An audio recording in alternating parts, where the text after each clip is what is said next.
Welcome to Kendall Speaks. I am Dr. Bryan Stewart, Kendall Campus President. Today we have two amazing guests from Miambiance program and magazine. We have Professor Rita Fernandez-Sterling, Associate Professor in English and Communications and Literary Advisor to Miambiance. Welcome. Thank you, Dr. Stewart, for having us. So glad to have you. And we're special guest today is our Editor-in-Chief, Megan Carrion. Welcome. Glad to have you here today. Thanks for having me. Yeah.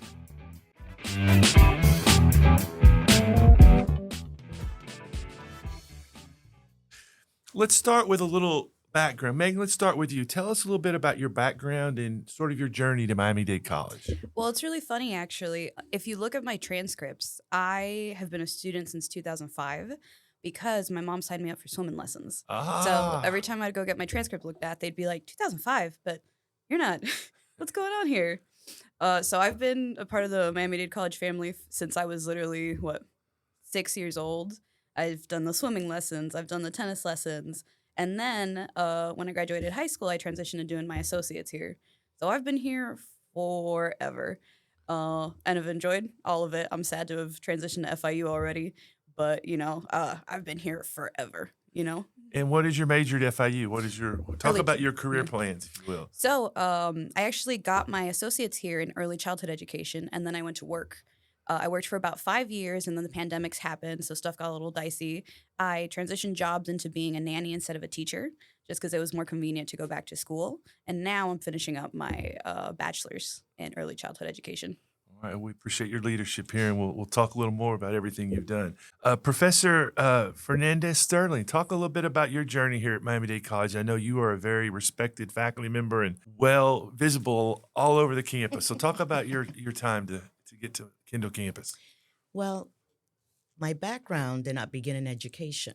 It's very interesting. I always tell my students my story because I want them to understand that your path will change and you need to embrace it.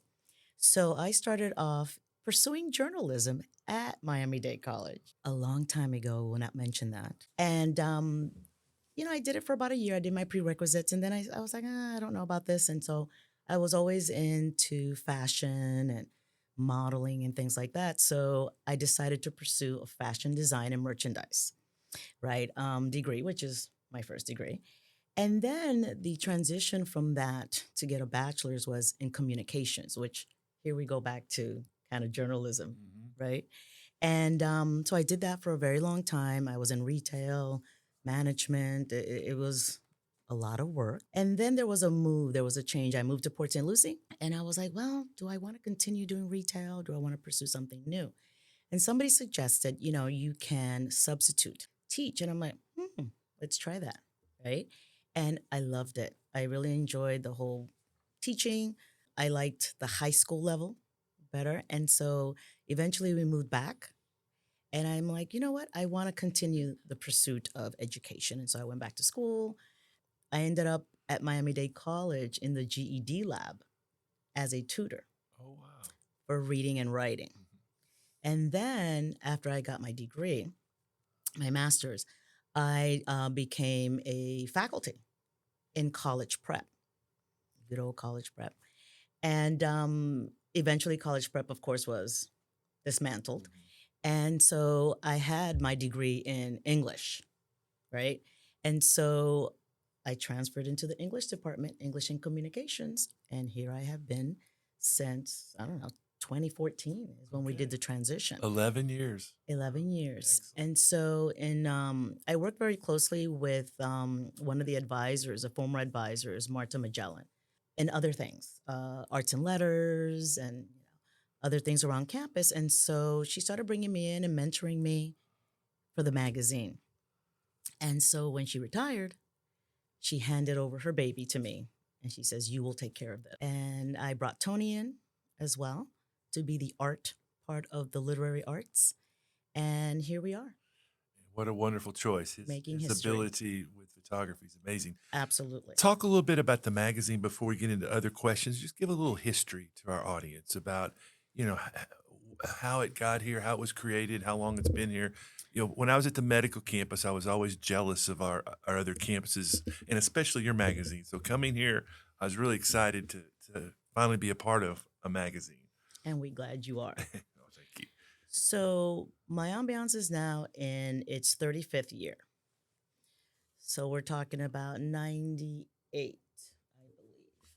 And so there have been multiple advisors, but when I came, it was Marta Magellan and Ricardo Payosa, who were English and communication faculty. And so I always went to, their launches, and, I was very interested, and I always referred my students to submit and things like that. So it's been around a very long time. It's won a plethora of awards. I mean, I don't think we've lost count. We used to say over 600. It has to be probably over Wow. 800 at this Sick. point. Wow. Yes, throughout the years. And I mean, there have been some awards, for example, like the Pacemaker, which is considered, the Pulitzer Prize of media. And so we're very well known when we go to conferences, national conferences, as well as state conferences. Everybody knows about Miambiance, and oh my gosh, I have to have a magazine. Or we look towards, what you all are doing, so that we can kind of do the same thing or mimic or what have you. So that's a great, opportunity that we have not only presented to the students on campus, but to other students, nationally. So yeah, so here we are, 35 years. That's great. I know that Miambiance has a unique way that we do it with how students lead it. Talk a little bit about how you mentor students and, how you keep the creative juices flowing with our students and their role in this process. So it's it's not an easy process, right? Because we are a 2-year institution. So the turnaround sometimes is faster than we want it to be. For example, we have been very blessed with students like Megan, who were able to be here longer because of the degree that they're pursuing.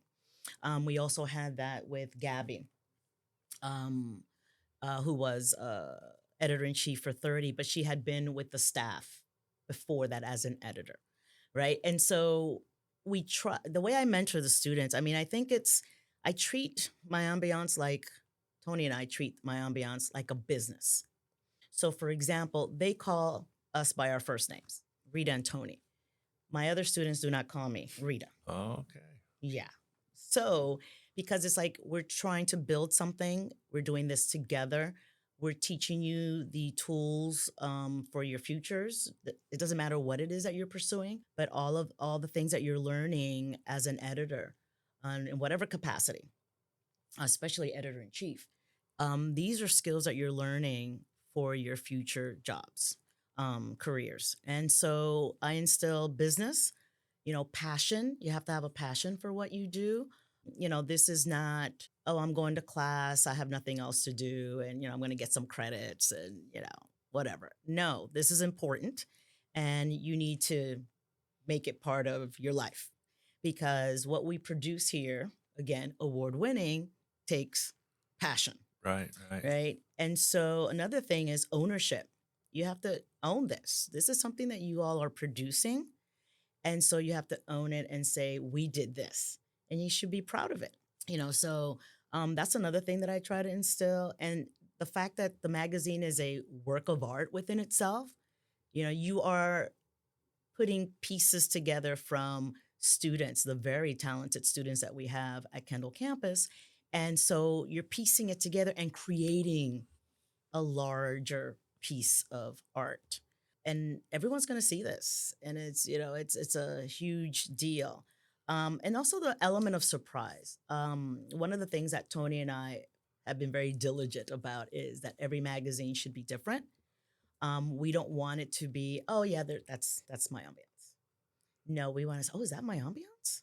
Let me take a look at that. Oh, it's different, right? The size, the shape, the colors, the textures, so all those things, we do together as a staff. And there's always a lot of excitement when you finally unveil the next edition, right? Yes, and it's very secretive. Very secretive, right? Megan, let me ask you a question. Is editor-in-chief in 35 years is a little bit of pressure. How do you maintain the quality and the reputation and keep it where it's been for so many years? It's a lot of hustling. All of them have been a lot of late nights.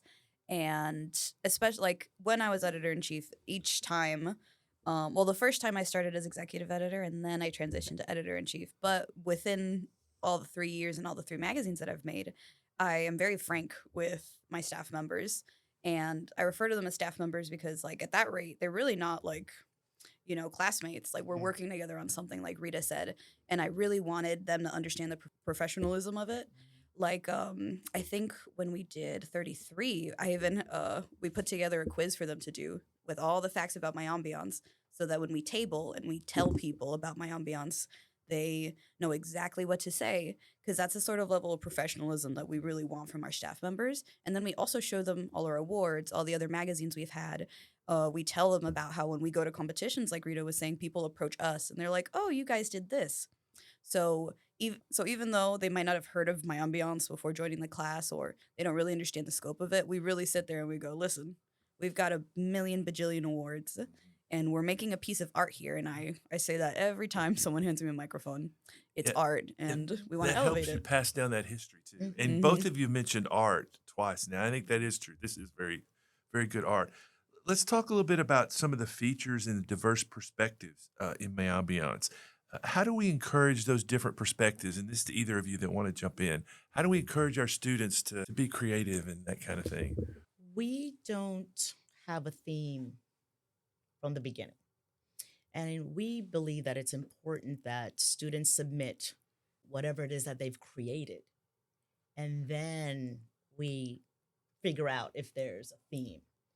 And it usually develops into a theme. So it's very important for us to encourage students to submit whatever. It's like we want to see what you have. It doesn't matter. So a lot of students do ask, "Oh, well, what should I submit? And what's the theme?" It's like, well, don't worry about that. Just submit what you have. And it could be new work and it could be, work that you did last year, work that you did, in high school. It doesn't really matter. We want to see it all and we want to see how it all comes together.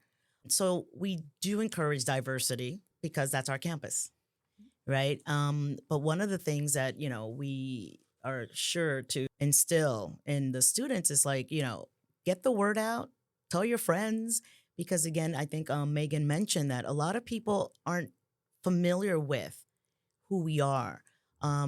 Everybody knows who we are in the English and communications, and everybody knows who we are in art and philosophy because, of course, that's the magazine. But there's people in other disciplines that are also artists. They may be pursuing a business degree, but they write poetry. They may be pursuing, I don't know, they want to be a vet, right? But they are in a band. You see, so there's a lot of talent out there that hasn't been tapped into. And so we try to get the word out to make sure that everybody knows that anyone can be part of this. Yeah, we also do a lot of work with other organizations within the campus. For example, the Access Art Exhibit. Whoever wins that gets published in the magazine, and we create a feature for them. Last year's winner was Chili, and he's fantastic. And I have this issue where whoever is our feature artist, I become obsessed with them because their work is so good. Like we have Cameron, who was our cover artist for 32. Now we have Chili, who became our feature artist. And we found him through the Access Art competition. And that whole competition gives you a great perspective on disabilities and stuff like that. So it's wonderful to be able to have that as well. We also work with the Jubilation dance crew that we have here on campus. And we have features from some of their artists, and they participate in our poetry shows. So we expand our reach to not only people who are interested in print media, but people who are interested in dance, people who are literally just walking by because, the broader our scope is, the more diverse it becomes. I find it really interesting that you don't do a theme. Talk to me about how that process is. You have all these things submitted. How does the theme come out? That seems hard to me. I don't know how you do it. Well, during the process of making the magazine, at one point, after we jury all our pieces within our staff, it's blind jurying, so we don't know who submitted it. And as we're doing that, I always kind of take mental notes. I'm like, okay, we have a lot of stuff about XYZ, or we have a lot of stuff about this. And then eventually we print out all of the art and we put it in a big pile on a table. and then we start putting things together, and that's kind of where the theme is born from. That's so cool. That's so cool.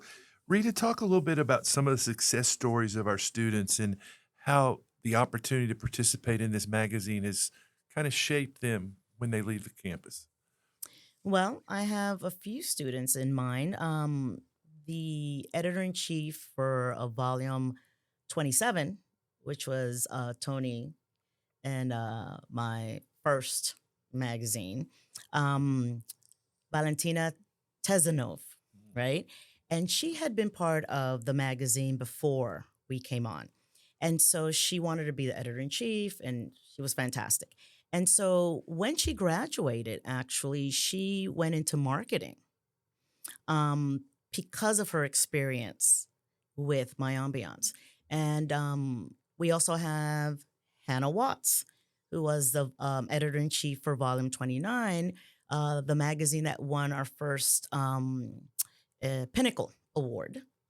And she's a photographer. And so some of her pieces, she actually sold some of the pieces that were published in the magazine. And she did a lot of things in the community because of her work with Miambiance. And then finally, we have Diego Franco. So Diego Franco was my student in 1102. And I always tell my students about Miambiance. I encourage them to, submit, and I'm always telling them to come to the events and so on and so forth. So Diego finally jumped on board, and he's fantastic. He writes, he does photography, he does a little bit of everything. But because of his experience with the staff and being part of Miambiance and, of course, winning awards and such, he switched his major to graphic design. And so when he transferred to FIU, he became part of their magazine, which is called Strike, and did very well there. And, every once in a while, it's like, hey, Diego, can you, consult? Can you, can you take a look at this? And, so he's become, our consultant, just like Megan, because they have the experience. But it's a beautiful thing when, students' curiosity is ignited and they realize, wait a minute, this is what I was meant to do. And it's a beautiful thing that we get to do that for a lot of our students. That makes me happy. And it's awesome. You get to keep connecting with them as they Oh, grow and yes. go. Oh, yes. Megan, talk about how you got connected to Miambiance first. Do you recall what attracted you? I do. It's actually really funny. So whenever I would sign up for Sounds classes, like Rita knows this story too. Yeah. Whenever I would sign up for classes for a semester, I had a personal rule where I always had to pick a class, like a fun class. There's so many things to learn. I think I've taken almost every other starter class on this campus. They're pretty good. And when I was signing up, I saw, oh, there's a creative writing class. Let me sign up. So I sign up. I get an email from Rita about like a week before the class starts, and in big bold letters, this is a class to make a magazine. And I was like, oh yeah, I could probably do that. I go to class, and Rita comes. She gives us her monologue. This is a class to make a magazine, an award-winning magazine. If you don't want to do that, you still have time to transfer out, but this is what we're doing. So she leaves the room to go get something, and I remember turning around and being like, who else knew that this was a class for a magazine? And or who didn't know? Like half the class raised their hands. But I sat there and I was like, you know what? I probably could do this. But even just starting in the class, Rita is a person who's very confident, as you can all see and hear. But even just sitting there, I was like, yeah, I could probably do this. Everyone else here seems to have gotten it together. So yeah, I had no idea what Miambiance was. I had actually been coming back because I got my associates and then I came back to Dade to keep working on my degree. And my first bout, I hadn't heard of it at all. But then when I joined Miambiance, I was like, how didn't I know about this? And ever since that, first initial, so we're doing this with my classmates, who then became very beloved staff members, I was hooked. It's a great story. Well, it's a funny story because there was a incident, and I said the editor-in-chief that was in place was not pulling their weight. This is a business. So I said, so you don't have time to do this? Okay, Megan, you are now the editor-in-chief. Mm-hmm. Boom, 3 magazines later. And here we are. I know what I'm doing, people. Yes, you do. Yes, you do. It was also in our first year that we set up uh, our Speak Your Mind competition, Mm-hmm. which is the poetry one, Mm-hmm. and then the speed writing competition. Uh, And yeah, also the social media team. the social. Yeah, I started Yeah, the social media very team. important. We set up Twitter. Now it's X, but we had our Twitter. We set up our Instagram, and we got really serious about it. And the social media team has like they've been killing it so Mm-hmm. far, because that's another thing that you really don't think about when you get started with these projects. Like even this, is part of social media, and wanting our staff members to be able to use those skills later on is really important. When we go to competitions, there's even awards for social media presence that you can apply for. So really just trying to keep my ambiance current and competitive. What would you guys say to some of our audience who are listening today that are maybe thinking about joining it? What kind of skills do you think that they could develop as being a part of the magazine? Teamwork. We do a lot of close teamwork and delegating. That's something that I learned really, really well. My first go around with the magazine, I had to do everything. I had to look at everything. I had to be in charge of everything. But Rita, who I feel like Jiminy Cricket sometimes on my shoulder, was like, let somebody else do it. Mm-hmm. It doesn't have to be you. Yeah. And I still carry that now. I feel like a stronger still leader here. because of it. That's the idea of collaboration. Yes. Everybody to be a part of it. Yeah, and professionalism, which feels like something that isn't a skill, but it really is. Being able to approach someone with a problem and have it be a discussion and not an argument. Being able to approach somebody with professional intent and actually have it lead to somewhere, being able to follow up with someone professionally, being able to communicate with somebody. I know I keep saying communicating, but it's a harder skill than you'd think. It's also a sense of community. What we're producing in the classroom, but also what we do outside of the classroom. We do a lot of collaborations with other disciplines. We also do tabling sessions. We have events that we host. And so that's, bringing the campus community together, of course, but it's also creating a community within the staff. And, I keep saying it's a beautiful thing because I've seen it.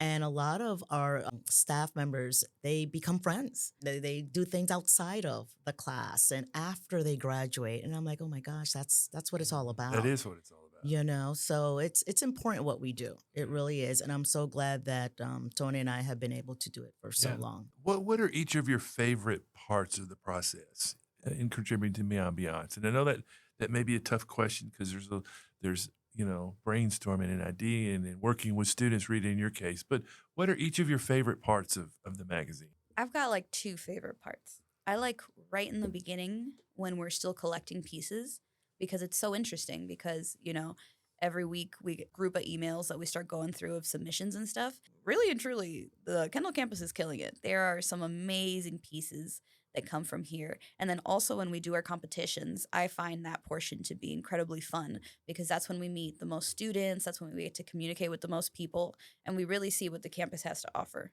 My other favorite part is right before we print, when we meet with our printers, because Rita's done this great thing where they actually come in to meet with us so that the staff can see them, and they let us feel the paper. We talk through them, like our ideas of what we want for the magazine. Like we have a whole meeting about it, and that is one of my favorite parts. We've even toured the facility where they've printed it the last couple of times, and it's just so great to see it in action because, you work on it and it's all through computers or it's all like, just pieces of paper, but then going to the place where they physically put it together is really great. Professor Rita, what's your favorite parts? Well, like Megan said, it goes back to it's a business. And so part of the business is meeting with the printer, and having, conversations with the printer and the staff and all that. So that's a lot of fun. I enjoy the beginning part of it, meeting the new staff, or when I have, like former staff and new staff. And so they kind of like mentor, the newer staff, and so they take them, under their wing. And it's like, this is what we do. This is, let me help you understand. So I love that part. And I love when it comes together and it becomes a community and everyone's working for the common goal and everybody's excited about it. But my most favorite part is when the printer delivers those boxes and we open it and it's like, here it is. Here it is. I don't even know how to describe it. It's so exciting, rewarding. Here it is, and I can feel it and I can touch it. So it's a beautiful thing. I've only got to experience once, but the day you actually unveiled the current edition, the excitement in the room was amazing. And so I can kind of understand that excitement that you're talking about. Megan, talk a little bit about how you think your last 3 editions of this is going to help you in the future. If you had a crystal ball, how do you see that helping you in your professional career going forward? Oh, it already has. Just with the leadership skills that I've gained from this have been really great. I feel myself being more confident as a person, really and truly, and just being able to ask for things. I've got this running joke with Rita that when I go into a classroom, I'm the donkey. So, like, if there's a student that's struggling, I'm the one that gets paired up with them. If there's someone who's a little lost, I'm the one who helps them out. Even walking over here for this podcast, I had parked, I was walking over, a mom saw me and she went, you look helpful. Where's Building R? I did know where Building R was. She wasn't wrong. I have chronic help face, That's I like good. to say. That's a good thing. But within the magazine, I now also know how to help people and also how to ask for help in return. And with the magazines, honestly, when I start working in a school and stuff, I would want to make my own magazine. I have the skills for it. And even just the networking has been so helpful. Like, I know everybody on this floor. I like to joke around that when Rita retires, I'm just going to duck and roll into her office and no one will notice, We become one. Well, No, but working on the magazine has really expanded my ideas of what art is, and that I want to continue doing art in the future within my, professional scope. that's great. That's great. Could each of you describe maybe your most memorable piece or feature that sticks out? And we'll start with you, Rita. And you may have more than one. You can have more than one, but anything that really sticks out that has happened? It seemed that, oh gosh, with each magazine, each one gets better. And, I walk around and people have their favorites, of course, oh, I love, 32, or, oh my gosh, 33 was great. And so they're all wonderful, but I think it's specific pieces. And I think the work that went into it, like, for example, 31 was, cool because it was like the tarot cards and everything revolved around that, and it was so colorful and it was great. And then of course 32 was a little darker, but it was cool, and the cover artist also drew the staff page, and that was another type of business. We were actually talking with an artist to create something other than what the artist had already submitted. 33, working with Luby, who's the cover artist. Oh, I didn't know that. Luby was okay. Luby is the cover artist Yeah. for 33, and she also has some pieces in there. So it's almost like we have this relationship now, and I always say, Luby, you have become Miambiance's official photographer. So whenever we have something, it's like, I need Luby there. Right. And so she's also grown tremendously. Obviously, she works, with media services. And then, of course, volume 34, one of the things that I love about volume 34, not only that because it was, or it is, Megan's final piece of art, but that Sama Final Gonzalez. piece of art at Miami-Dade. I predict there'll be some other future. Oh, art in the absolutely. future. Absolutely. At Miami-Dade. Sama Gonzalez, who we met at an open house. The summer luau. That summer luau that was scorching hot. But she walked up to the table and she, oh, what's this? And da-da-da. And she joined the class. And oh my gosh, what she has done for us. And she is now the head designer. And so the growth that I have seen, in Megan, in Diego, in Sama, and a lot of the other staff members, I keep saying the same thing. It's a beautiful thing. It really warms my heart because that's what we're here to do in addition to creating a work of art. We're here to inspire and, help these students find their, not purpose, but, their love, like what they love to do, in addition to what they're here to pursue. Almost develop that creative gene in them that maybe they didn't know they had. Correct. Yeah. Correct. And that's what we've seen, with Sama. She never used graphic design. She didn't have the skills. But here she is now, head designer for 35 because of 34. So it is a growing process. That's great. Megan, what about your memories? What sticks out? Oh, I've got an amount of favorite pieces, but it honestly ends up more so being favorite artists. As you have the book open, the magazine open right now. Mhm. So one of my favorite artists and someone that I bump into every once in a while is Cameron Velez. They are a physical artist, and they did the cover art for Volume 32. And they have a bunch of other pieces. They have many in 33 as well. But my favorite one is our final spread, which it's a baby cow, and it's made out of newspaper clippings. And it's on a tile floor, and its guts are all spilling out. And it's kind of a gruesome picture, but I just think it's so beautiful. Mhm. And I think Cameron has just such an excellent eye for composition and for color and for the ideologies. They've got another piece, which is actually the beginning of this magazine, Mhm. where it's right. Where it's a hot dog, but it's a sculpture that they made just by hand. And I didn't know that it was a sculpture until we got to talking with them, and they were like, "No, I made this with my hands." And if you really look, the ketchup is the soldiers from Iwo Jima holding up the flag, but it's a hot dog. Wow. Right? No, they are a fantastic artist, Mhm. and that's something that I keep getting from the magazine. I can talk days and days. Our Access Art winner from this one, she made this wonderful piece where it's a portrait of her grandfather, I think, who was dying of Mhm. Alzheimer's, and she sewed one of his shirts into the canvas so that the arm sticks out. So when you would see it in person, you could physically go and touch it. Wow. So there are just some amazing artists within these books. Chili, who was our Access artist, he makes T-shirts with bleach, and he does portraits of Very people's talented. faces. Yeah. Yeah, he did an example bit recently at one of our events at the at the Access Art event, at the Access Art Right. exhibition, where he let yes. other students also play with bleach and also do it. Yeah, well, he So- was people really wanted to see him do that. Yeah. Well, those are great stories, and I appreciate you sharing all the extra part of that. As we wrap up, we may have some people that are thinking about joining this wonderful endeavor. Rita, I'll start with you. What would you say to somebody in our audience that might consider joining Miambiance, and how would you encourage them to do that? Well, one thing is check your email because I do like to communicate with my students ahead of time and let them know what the class is about. I want them to come in with eyes wide open and prepared to work with us. Or if that's not what they want, then again, like Megan mentioned earlier, they can take another creative writing class. But we're here to work because this takes a lot of work. Another thing is, reach out to us, myambiance@gmail.com.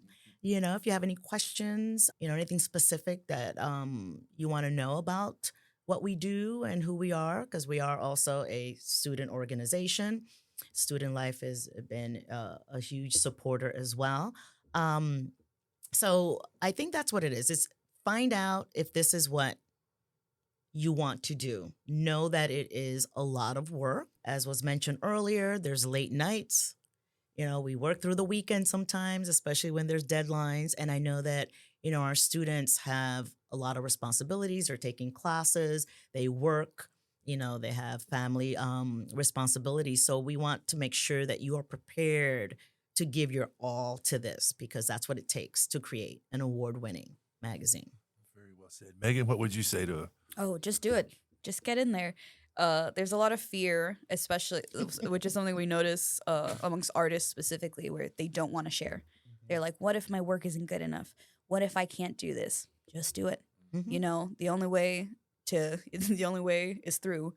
And if you're afraid of public speaking, or if you're afraid of sharing your art, it's a perfect opportunity to be in a group with other like-minded individuals who also love art, who also want to be there, to just get started. You don't have to be perfect at first. You don't ever have to be perfect, but you do have to try.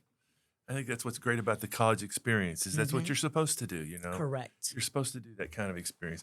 Well, we really appreciate you both being here today. One of the things we like to do as we end our podcast is turn the microphone around on me. So if you'd like to ask me any questions, I'll be happy to try to answer anything.